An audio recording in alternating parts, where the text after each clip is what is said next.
It is very difficult to explain to clients the concept of a trust person.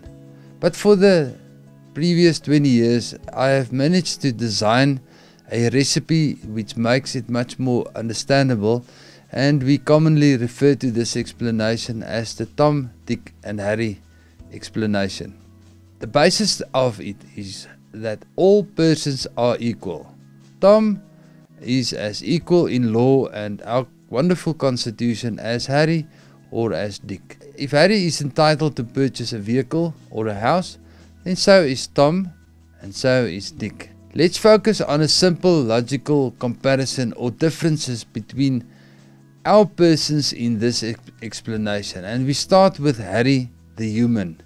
It is so nice to refer to Harry as the human because both of them in the terms of the word starts with an H. The first question I normally ask a client is, what is the worst weakness of a human?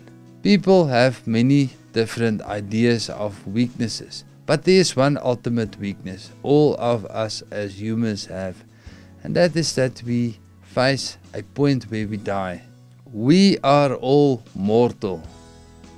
What happens if a human dies and he has lots of assets? Without a will or with a will, there's normally, after the heartbroken sadness, there's normally lots of chaos left behind.